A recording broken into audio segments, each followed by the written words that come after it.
Hey guys, it's Ariel Williford, and I am excited about what I'm about to talk about today. Um, since the last time I did a blog and a video, my family and I have been to California. We watched my cousin get married, and she was glamorous, gorgeous, amazing. And then we were able to go to the 49ers Stadium. We got to see the Lombardi trophies. I realized that the catch was a year before I was born on my birthday, so I definitely got a picture with the ball. And I got a Jimmy G jersey, which today they announced that he actually got a deal from the 49ers. And if you're a woman in youth ministry and you hate football, I'm sorry, but I'm about to spill it. So he agreed to a 5-year, $137.5 million deal. Let's go, Jimmy G. So when we were in California, I actually bought a Jimmy G jersey, a black one. So I'm super excited about it. But anyways, I'm not talking about that today. Well, I did, but we're talking about youth ministry because that's what I do and that's what I'm excited about. So we got back from California. We didn't have youth for a week because my husband and I were gone, and we don't have a lot of volunteers.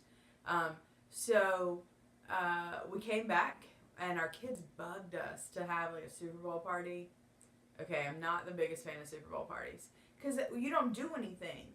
Like most of the time, the kids don't even watch the game. I will say the game was entertaining enough this year that my kids did watch the game, so that was great. And sometimes we have it at different people's houses. Well, this year we had it at our house. We live in a very, very small house, y'all.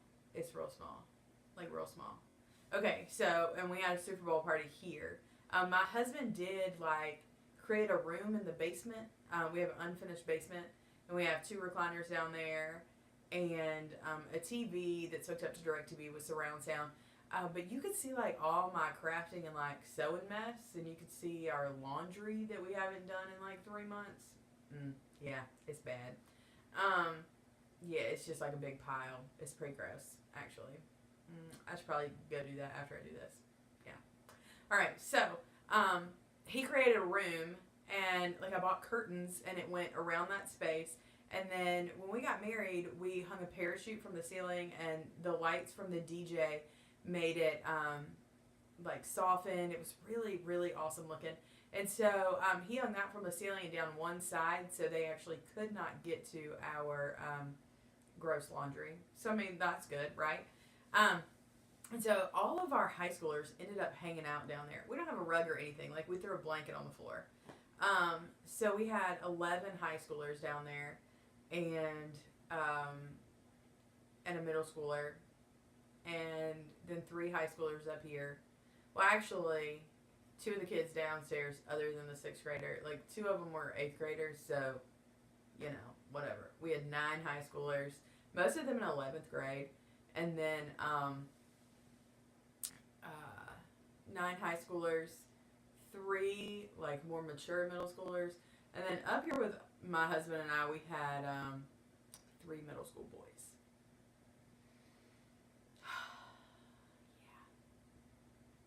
Middle school boys try my nerves. Like, they try my nerves.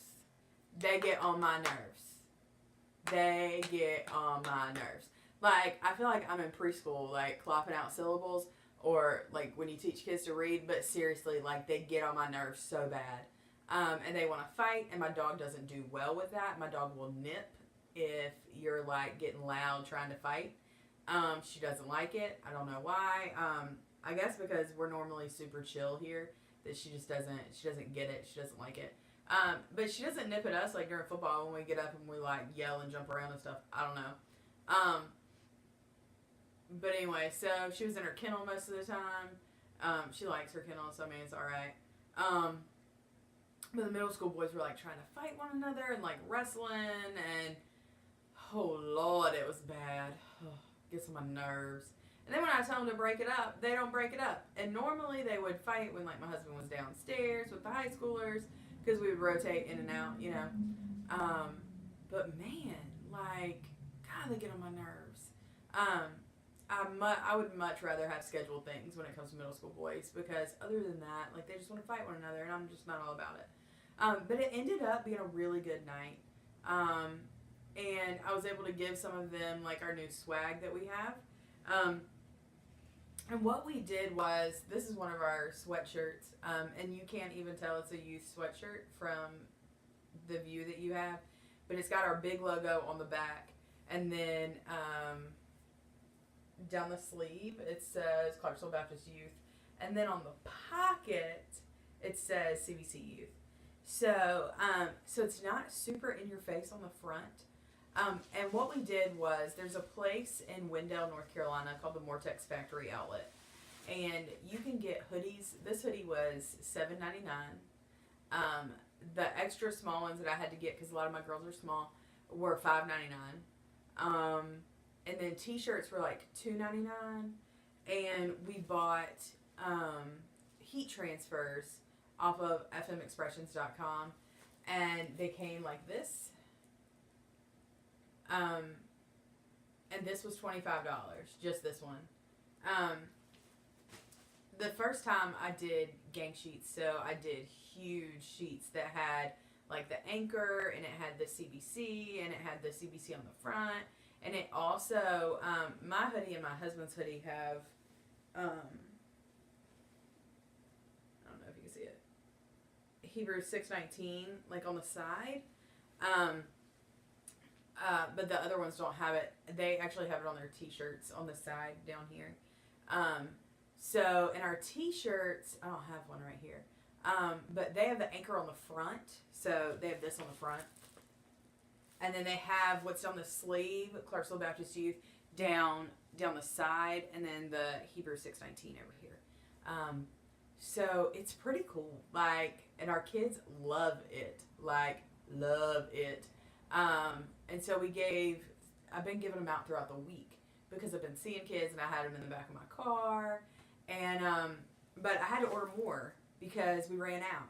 But doing it this way, we didn't have a lot of swag, and I'm all about some swag. Like, I love seeing our t-shirts and our hoodies everywhere. Like, I love going to school and my kids having our CBC t-shirts. I love the fact that they love their church enough that they want to go out and they want to show people how much they love it. So because of that, and I get super excited and passionate about it, I want them to have swag. But I want it to be affordable, okay? Our very first t-shirts we did had like an anchor on the side, and like big on the side, right? And they were really, really cool. The problem is, we got like 20 of them, but it cost us like $300. Because no one wanted to print on the side. Okay, so then I decided we were going to go cheap. So I'm selling these hoodies. Some I bought for $7.99. Most I bought for $5.99 because my kids are super small. But I'm selling those. I'm selling the hoodies for $10, and then I'm selling the t-shirts for $5. So for $15, they can get a hoodie and a t-shirt. To me, that's super important, because they love them, they will wear them, and it gets our name out there. We have grown substantially in the last few months, and that's without the swag. But I want people to know who's involved. I want people to be excited about wearing their church stuff. I want these kids to be a part of something. And even if it's just a part because of the t-shirt or because of the hoodie, that's fine. But I want them to feel a part of something. And all of our hoodies are different colors. All of our t-shirts are different colors. Because they're allowed to have some individuality. But at the same time, they're still a part of one big thing. So I'm excited about doing our own. And I put out like a thing on Facebook. I was like, hey, does anybody like want to sell a heat press or have a heat press or whatever? Because it's our church's 200th anniversary, and what I wanted to do was buy a heat press so that I could make shirts and stuff like that for our church for our 200th anniversary, because we were established in 1818.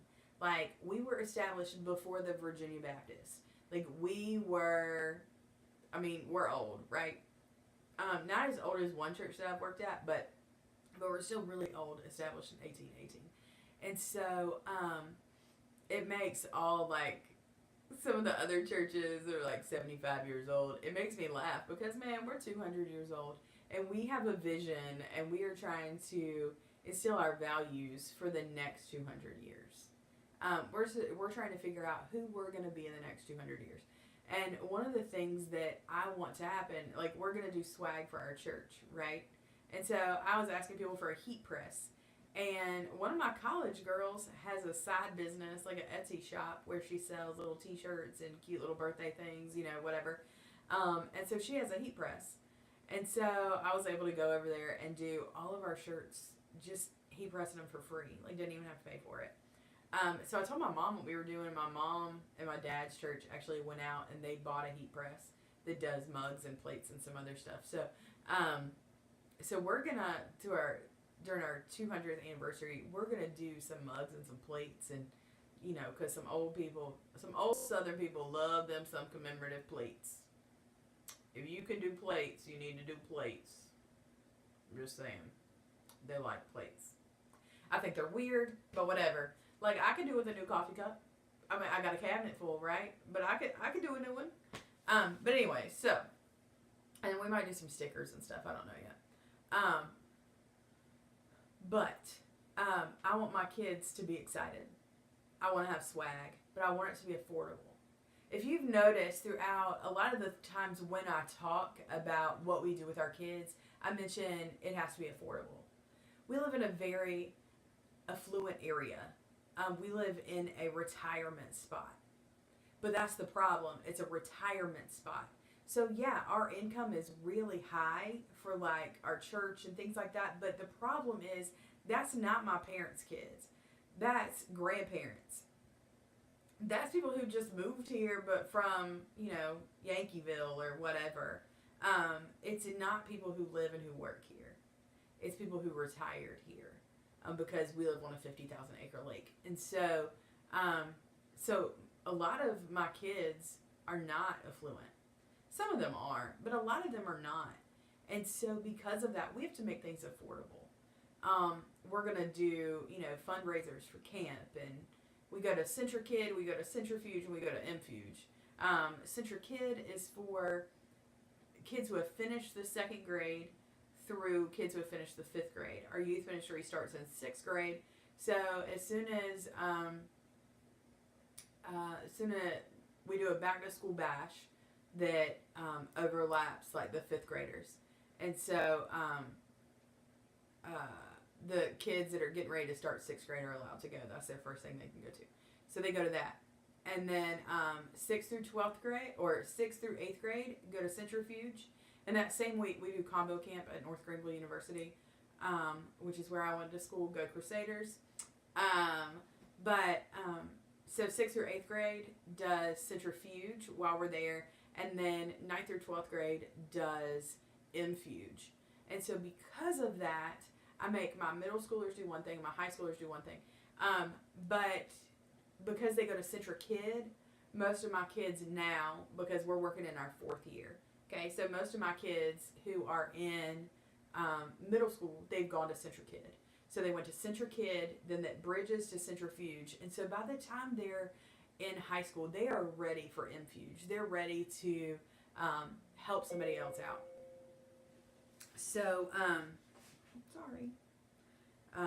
My dad had surgery yesterday, and so my phone's been blowing up. But we'll do fundraisers for those because I don't want the parents to have to spend over $200. We do something else during the summer that's like $120, 5 Fantastic Days, and you'll hear about that because I talk about it all the time. Our kids love it. And we do something crazy every day, but we do a devotional, and one year I brought in a worship leader, and so we're gonna do interesting things every day, and it's super fun. But anyways, so that's 5 Fantastic Days, but I try and keep everything else affordable. Like super affordable. And we're going to go to winter camp next year. I'm trying to figure out how to get it affordable. Because I don't want my kids to have to pay a lot of money. I don't want to have to do a lot of fundraisers. I like the fact that we do one fundraiser a year and that's it. I mean, we raise between $3 and $4 grand every year in that one fundraiser. And so that's huge, like real big, like it's a huge fundraiser. Um, and so that's all I want to have to do, right? Like, you know. So yeah, like if we can have the swag, right, and it's affordable, and then we can do affordable events, and we can, you know, I try real hard not to even focus on the events, but to focus on the Sunday nights, um, which makes the events even more special because we only do like 4 or 5 a year, very small amount, but it's really really cool. Like, and I'm really really excited about what's going to happen, because if we can pour into them now, we're not going to lose them. We have college students that still come and meet in our house because we're not losing them, and that's my plan, is to not lose them. But if we can make it affordable, they're going to be excited, and their parents are going to let them go, and but they're also excited to come back and tell the other kids what happened, and hopefully they're going to come to know Jesus in a bigger and better way. And hopefully it's not going to be a one-off thing. It's going to be a day to day. I'm digging it in the Word. I'm dealing with God. That's my goal. That's my big goal. Little by little, we will get there. Little by little, they will start to dig into the Word. So, that's like my, 16, 17-minute little spiel. And I hope that it touches you in some way. If not, that's cool. It is what it is.